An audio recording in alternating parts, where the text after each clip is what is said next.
the day of the fight, I'll go through ups and downs. I don't like to stay in my hotel room too long because overthink things. You feel like you're in a cell and you're waiting for your death sentence. So I like to get out, move around, and for me, it's like I can't wait to fight.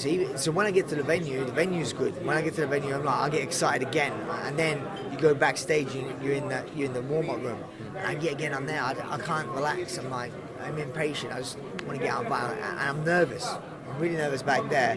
But when you're fighting, they call you out, and I start to walk out, the crowd, that's when I switch on. That's where I come to life. And by the time I get to that cage, I am pumped. I can't wait to throw down. So that's where it's weird. It's such a weird thing that you have this massive, long ordeal, and then just one moment, So it is crazy. It's great. It's hard to explain unless you experience it. And as a veteran as well, British MMA, you see all the young guys coming through.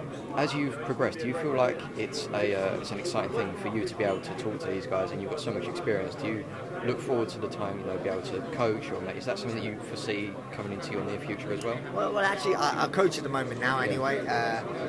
That's why I coach a lot here in England, but when I go to American Doctor, I can concentrate on myself. That's why I still travel quite a bit, because then it's all about me being selfish, because at the end of the day, I'm still a fighter.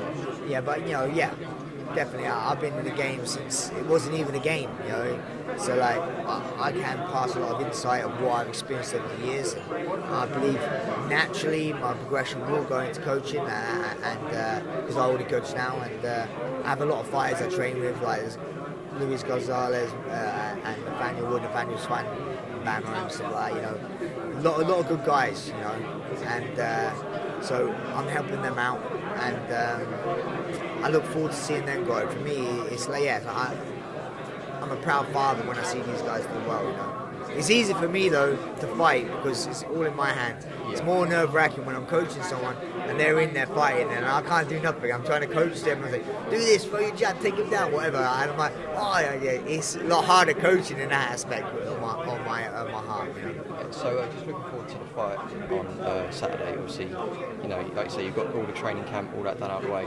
Do you feel like that's, that's when you're least nervous, because once you're in, there's no more thinking anymore. You're just able to let your hands go, let your all the work pays off there and then. Well, it's definitely where I get more excited, because the whole camp, it's such a crazy sport. You see Daniel's getting injured as well. It's a hard sport and a lot of injuries. So like Conor said, I never train for opponent because I'm so used to them changing all the time. I just concentrate on myself and make myself a better fighter every time. So I just get myself ready. And whoever's opposite me is opposite me. It doesn't matter. So the same thing. So I don't get too excited about a fight until the week of, and now the week of, because I know it has happened in the past, but you shouldn't really get injured the week of the fight, So for me, it's happening. So that's just why I'm more excited about the matchup. But I think fighting Francisco, it's going to be one hell of a fight. I think stylistically, it does, both fight tonight. Well, does the late change of opponents change anything for you mentally? It's a different type of opponent. Some would say tougher opponents. Similar. I think they're similar, but they're both predominantly boxers.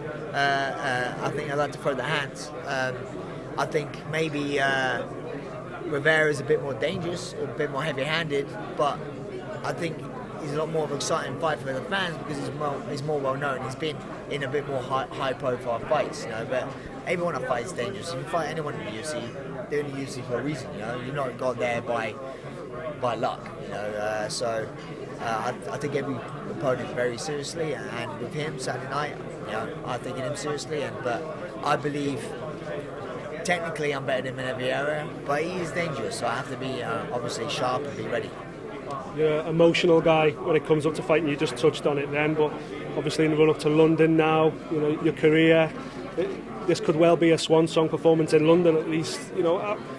How tough is it going to be for you to keep those emotions in check back in the locker room as well? Are you going to try and, is that going to be blocked out, or are you going to feed off that?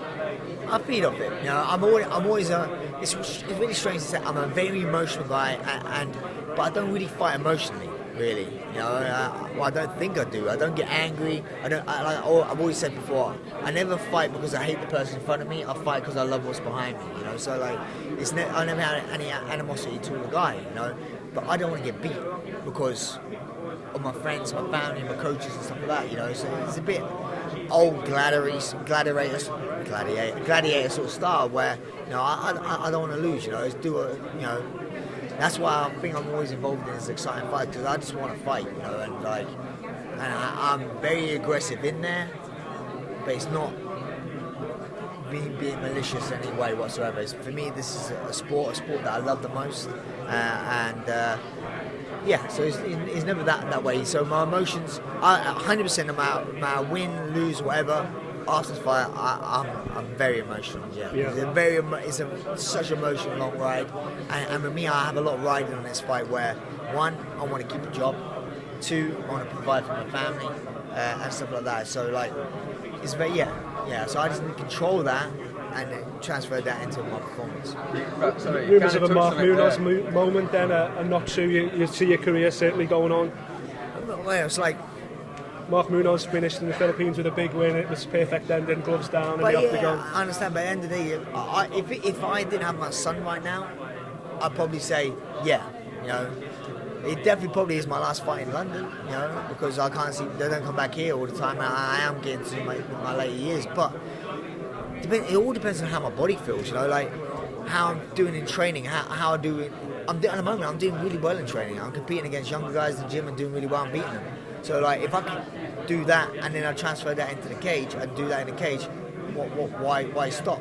But if I don't translate that into the cage and I'm not doing very well in training and stuff, I'll be like, okay, maybe it's my time. But and at the moment, end of the day, for me, it's my job, and I want to provide for my family, you know, and so that's very important to me, you know. So for me, I'm fighting for my job this weekend, you know, so and for my family. You touched on it there in the last couple of questions, Brad. You said, you know, obviously you're doing it for who's behind you. You know, you've got a young baby now, which obviously you never had before, and you're wanting to provide for him as well. Does that, you know, kind of coming in, is that an added pressure? You know, you say you want to try and zone everything out, but, you know, has it affected you? Do you feel like it's changed your thought processes in any way? I put pressure on me so much in every fight I have.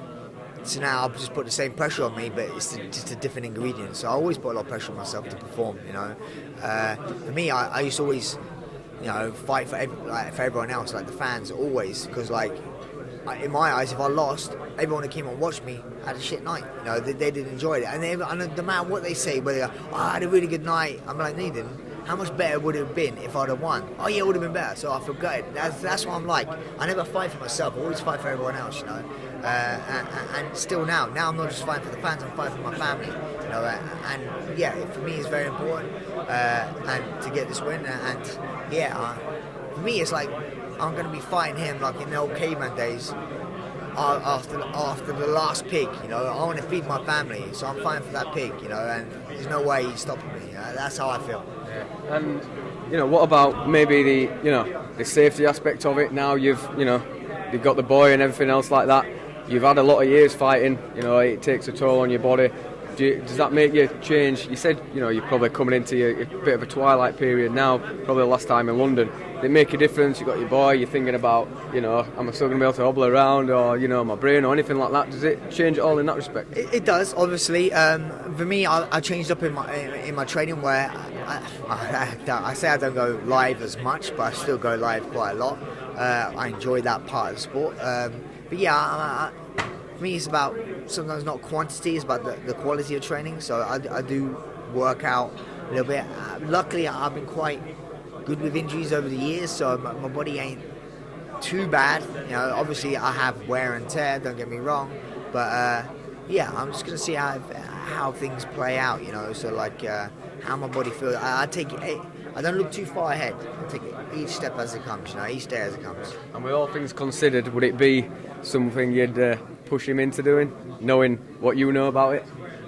Obviously, my son, in my eyes, could do whatever he wants. You know, like, I would definitely push him to be a sporty person. Footballer, more money, less pain, maybe. Yeah, first, but yeah. And then fight. But me, if he could do what he wants, I'm not going to steer him away from obviously, I will plant seeds. I was a footballer growing up, so I will plant those seeds. Also, I'm obviously going to show him how to look after himself. So he'd have that, and wherever his passion takes, because it's all about passion. You know, you've got to love what you do to excel in what you do. So if he's doing it, Dad's making me do this, he's not going to excel in it. So for me, I want him to do what he wants to do. You know. And just the fact that obviously you've reached the elite levels of a sport, and you know that should grant him, you know, maybe a little bit more freedom and opportunity than, you know, maybe you had it. You made it this, and you know, you're paving a way maybe a little bit easier for him in that respect. And also a lot more pressure maybe as well. You see a lot of high level athletes where their sons haven't really gone on to do much, you know.